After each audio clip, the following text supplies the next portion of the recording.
Hello everyone, welcome to a new video. Today's topic about to accounting equation. So before going to a literal meaning of accounting equation, some small introduction about business transaction. So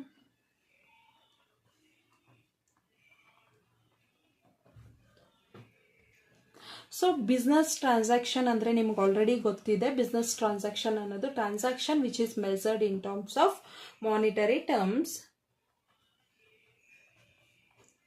so monetary terms ಅಲ್ಲಿ record ಮಾಡಿದ್ರೆ ನೀವು already ಒಂದು concept ಎಲ್ಲ understand ಮಾಡ್ಕೊಂಡಿದ್ದೀರಾ. The dual aspect concept ಅಲ್ಲಿ ಒಂದು ಟ್ರಾನ್ಸಾಕ್ಷನ್ನ at least 2 place ಅಲ್ಲಿ record ಮಾಡ್ತಾರೆ, ಅಥವಾ ಅಟ್ಲೀಸ್ಟ್ 2 ಎಫೆಕ್ಟ್ಸ್ ಅಂತೂ ಇದ್ದೇ ಇರುತ್ತೆ. ಒಂದು ಟ್ರಾನ್ಸಾಕ್ಷನ್ ರೆಕಾರ್ಡ್ ಮಾಡಬೇಕಾದ್ರೆ ಅದರ ಎಫೆಕ್ಟು 2 ಅಕೌಂಟ್ ಕಡೆ ಇರುತ್ತೆ ಅಂತ. ಸೊ business transaction ಅಂದ್ರೇನು? business transaction is a transaction which is measured in terms of monetary terms.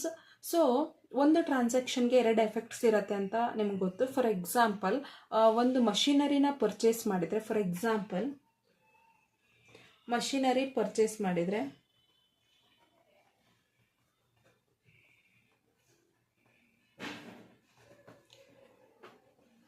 ₹20,000 ಕ್ಯಾಶಲ್ಲಿ ನಾವು ಪರ್ಚೇಸ್ ಮಾಡಿದ್ವಿ ಅಂದರೆ ಮಷಿನರಿ ಈಸ್ ಅನ್ ಅಸೆಟ್ ಅಲ್ವಾ? ಮಷಿನರಿ ಈಸ್ ಅನ್ ಅಸೆಟ್ಟಲ್ಲಿ ಇನ್ಕ್ರೀಸ್ ಆಗುತ್ತೆ, ಸೊ ಆಮೇಲೆ ಕ್ಯಾಶಲ್ಲಿ ಡಿಕ್ರೀಸ್ ಆಗುತ್ತೆ. Because cash is also N asset, but cash ಕೊಟ್ಟು ನಾವು machinery purchase ಮಾಡಿರೋದ್ರಿಂದ ಕ್ಯಾಶಲ್ಲಿ ಡಿಕ್ರೀಸ್ ಆಗುತ್ತೆ, ಮಷಿನರಿಯಲ್ಲಿ ಅಸೆಟ್ ಸೈಡಲ್ಲಿ ಇನ್ಕ್ರೀಸ್ ಆಗುತ್ತೆ. ಸೊ ಇನ್ನೊಂದು ಅಸೆಟ್ ಗುಂಪಿಗೆ ಆ್ಯಡ್ ಆಯಿತು. ಹಾಗೆ ಕ್ಯಾಶ್ ಕೊಟ್ಟು ಪರ್ಚೇಸ್ ಮಾಡಿರೋದ್ರಿಂದ ಕ್ಯಾಶು ಡಿಕ್ರೀಸ್ ಆಯಿತು. ಸೊ ಇಲ್ಲಿ ನೀವು ಕಾಣ್ಬೋದು 2 ಎಫೆಕ್ಟ್ಸ್, ಅದನ್ನೇ ಡ್ಯುಯಲ್ ಆಸ್ಪೆಕ್ಟ್ ಕಾನ್ಸೆಪ್ಟಲ್ಲಿ ಹೇಳಿರೋದು. ಸೊ ಒಂದು ಟ್ರಾನ್ಸಾಕ್ಷನ್ಗೆ 2 ಎಫೆಕ್ಟ್ ಅಂತೂ ಖಂಡಿತ ಇದ್ದೇ ಇರುತ್ತೆ. ಸೊ ನಿಮಗೆ ಬಿಸ್ನೆಸ್ ಟ್ರಾನ್ಸಾಕ್ಷನ್ ಅಂದರೆ ಏನಂತ ಗೊತ್ತಾಯಿತು. ಸೊ ಬಿಸ್ನೆಸ್ ಟ್ರಾನ್ಸಾಕ್ಷನ್ಗೆ ಅಟ್ಲೀಸ್ಟ್ 2 ಎಫೆಕ್ಟ್ಸ್ ಅಂತೂ ಇದ್ದೇ ಇರುತ್ತೆ ಅಂತ ಹೇಳಿ ಗೊತ್ತಾಯಿತು. So let's move to accounting equation.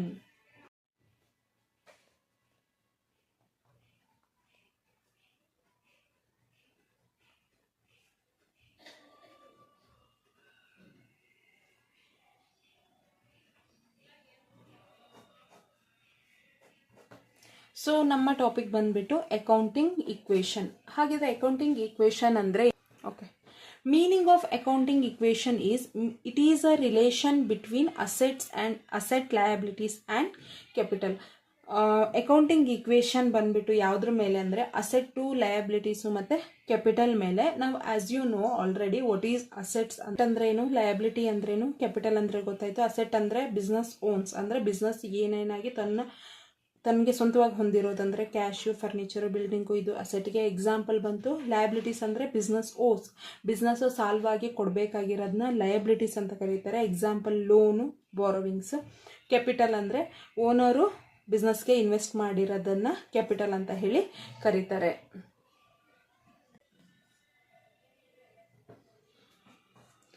So so ನಮ್ಮ ಈಕ್ವೇಷನ್ ಬಂದ್ಬಿಟ್ಟು assets is equal to liabilities plus capital. Total business asset is always equal to liabilities and capital of a business. So in case of ನಾವು ಲಯಬಿಲಿಟೀಸ್ನ find out ಮಾಡಬೇಕಂದ್ರೆ asset minus capital ಆಗುತ್ತೆ. ಅದೇ in case of ಕ್ಯಾಪಿಟಲ್ನ find out ಮಾಡಬೇಕಂದ್ರೆ asset minus liabilities ಆಗುತ್ತೆ. So accounting equation ಏನು ಹೇಳುತ್ತೆ ಅಂದರೆ total of business assets is always equal to its liabilities and capital. ಒಂದು ಕಂಪನಿಯ ಅದರ ಎಲ್ಲ ಅಸೆಟ್ಸು ಯಾವಾಗಲೂ ಅದರ ಲಯಬಿಲಿಟೀಸ್ ಮತ್ತು ಕ್ಯಾಪಿಟಲ್ನ ಸೇರಿಸಿದ್ರೆ ಅದು ಯಾವಾಗಲೂ ಈಕ್ವಲ್ ಆಗಿರುತ್ತೆ ಅಂತ ಹೇಳುತ್ತೆ. ಸೊ ಇದನ್ನು ಎಕ್ಸಾಂಪಲ್ ಮೂಲಕ ಪ್ರೂವ್ ಮಾಡ್ತಾ ಹೋಗೋಣ. ಸೊ ನಮ್ಮ example, Arya start business with cash ₹60,000.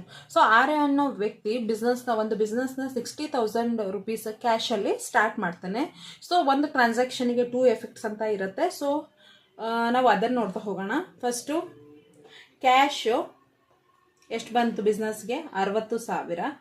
So ಒಂದು ಬಿಸ್ನೆಸ್ಗೆ ವ್ಯಕ್ತಿ ಕ್ಯಾಶಲ್ಲಿ ಸ್ಟಾರ್ಟ್ ಮಾಡಿದ್ದಾನೆ ಅಂದರೆ ಅದು ಇನ್ವೆಸ್ಟ್ಮೆಂಟು. ಸೊ ಅದನ್ನು ನಾವೇನಂತ ಕರಿತೀವಿ? ಕ್ಯಾಪಿಟಲ್ ಅಂತಲೂ ಕರಿತೀವಿ. ಸೊ 60,000. ಇದು ನಮ್ಮ ಬಿಸ್ನೆಸ್ಸಿನ ಟ್ರಾನ್ಸಾಕ್ಷನ್ನು, ಒಂದು ವರ್ಷದ್ದು ಅಂತ ಅನ್ಕೊಳ್ಳೋಣ, ಮತ್ತು ಯಾವುದೇ ರೀತಿ ಆಕ್ಟಿವಿಟೀಸ್ ನಡೆದಿಲ್ಲ ಅಂತ ಅನ್ಕೊಳ್ಳೋಣ. ಸೊ ಒಂದು ಬ್ಯಾಲೆನ್ಸ್ ಶೀಟ್ನ ನಾವು ಪ್ರಿಪೇರ್ ಮಾಡೋಣ. ಸೊ ನಾವು ಈ ಟ್ರಾನ್ಸಾಕ್ಷನ್ನ ಏನಂತ ಟ್ರಾನ್ಸಾಕ್ಷನ್ ಇದೆ, Arya startup business with cash ₹60,000. So every transaction has a 2 effects ಅನ್ನೋದು ಗೊತ್ತಿದೆ. Cash coming to a business, that is 60,000. Capitals, ಈ ಕ್ಯಾಶಲ್ಲಿ ಇನ್ವೆಸ್ಟ್ಮೆಂಟ್ ಮಾಡಿದಾನೆ ಅಂದರೆ ಅದನ್ನು ಏನಂತ ಕರಿತೀವಿ, ಓನರ್ ಇನ್ವೆಸ್ಟ್ಮೆಂಟ್ ಅಂತ ಕರಿತೀವಿ ಅಥವಾ ಕ್ಯಾಪಿಟಲ್ ಅಂತ ಕರಿತೀವಿ. ಸೊ ಒಂದು ವರ್ಷದಲ್ಲಿ ಇದಷ್ಟೇ ಬಿಸ್ನೆಸ್ಸಲ್ಲೇ ಆಕ್ಟಿವಿಟೀಸ್ ನಡೆದಿರೋದು. ಓನ್ಲಿ ಬಿಸ್ನೆಸ್ಗೆ 60,000 ಕ್ಯಾಶ್ ಆಗಿ ಸ್ಟಾರ್ಟ್ ಮಾಡಿದ್ದಾನಷ್ಟೇ. ಸೊ ಅದನ್ನೇ ಬ್ಯಾಲೆನ್ಸ್ ಶೀಟ್ ಆಗಿ ಪ್ರಿಪೇರ್ ಮಾಡೋಣ. ಇಲ್ಲಿ ಅಜ್ಯೂಮ್ ಮಾಡ್ಕೊಳ್ಳೋಣ ಯಾವುದೇ ರೀತಿ ಆಕ್ಟಿವಿಟೀಸ್ ನಡೆದಿಲ್ಲ ಅಂತ ಹೇಳಿ. ಯಾವುದೇ ರೀತಿ ಬಾರೋವಿಂಗ್ಸ್ ನಡೆದಿಲ್ಲ, ಏನು ನಡೆದಿಲ್ಲ, ಸೇಲ್ಸ್ ನಡೆದಿಲ್ಲ, ಏನು ನಡೆದಿಲ್ಲ. So balance sheet at the end of March 31, 2025 ನಮಗೆ ಅಸೆಟ್ಸ್ ಏನಿದೆ, ಕ್ಯಾಶ್ ಇದೆ, ಎಷ್ಟಿದೆ, 60,000 ಇದೆ ಅಲ್ವಾ. ಹಾಗೆ ನಮ್ಮ ಲಯಬಿಲಿಟೀಸ್ ಸೈಡಲ್ಲಿ ಯಾವ್ದು ಬರುತ್ತೆ, ಕ್ಯಾಪಿಟಲ್ ಬರುತ್ತೆ. ಕ್ಯಾಪಿಟಲ್ ಎಷ್ಟಿದೆ, 60,000 ಇದೆ ಅಲ್ವಾ. ಸೊ ಟೋಟಲ್ ಮಾಡೋಣ. ಇದರ ಟೋಟಲ್ ಎಷ್ಟು, 60,000. ಇದರ ಟೋಟಲ್ ಎಷ್ಟು, 60,000. ಸೊ ನಿಮಗೆ ಗೊತ್ತಾಯ್ತದೆ, assets is always equal to liabilities ಮತ್ತು ಕ್ಯಾಪಿಟಲ್. ಲಯಬಿಲಿಟೀಸಲ್ಲಿ ನಾವೇನೇನು ಇನ್ಕ್ಲೂಡ್ ಮಾಡಿದ್ವಿ, 60, ಕ್ಯಾಪಿಟಲ್ ಅಷ್ಟೇ ಇನ್ಕ್ಲೂಡ್ ಮಾಡಿದ್ವಿ. ಮತ್ತು ಯಾವುದೇ ರೀತಿ ಡೆಟ್ 0, ಯಾವುದೇ ಆಕ್ಟಿವಿಟೀಸ್ ನಡೆದಿಲ್ಲ. So total 60,000. Here also 60,000.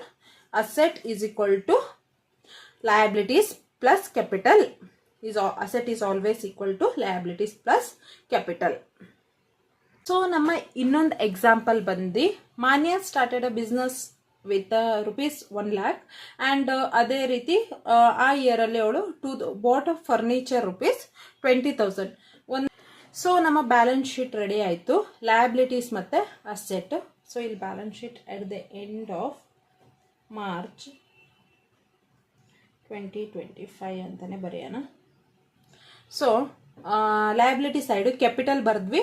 Capital ಏನಿದೆ, Manya startup business with ₹1 lakh, 1 lakh investment ಮಾಡಿದ್ದಾಳೆ. ಸೊ ಹಾಗಾಗಿ ಅದು ಕ್ಯಾಪಿಟಲ್ ಆಯಿತು. Cash coming to a business, ಅದು ಕ್ಯಾಶ್ ರೂಪದಲ್ಲಿ ಬಿಸ್ನೆಸ್ಗೆ ಬಂದಿದೆ. ಸೊ ಅದು ಅಸೆಟ್ ಒಳಗೆ ಬಂತು, ಅದು 1 lakh. ಸೆಕೆಂಡ್ ಟ್ರಾನ್ಸಾಕ್ಷನ್ ಬಂದು ಬಾಟ್ ಫರ್ನಿಚರ್ ₹20,000.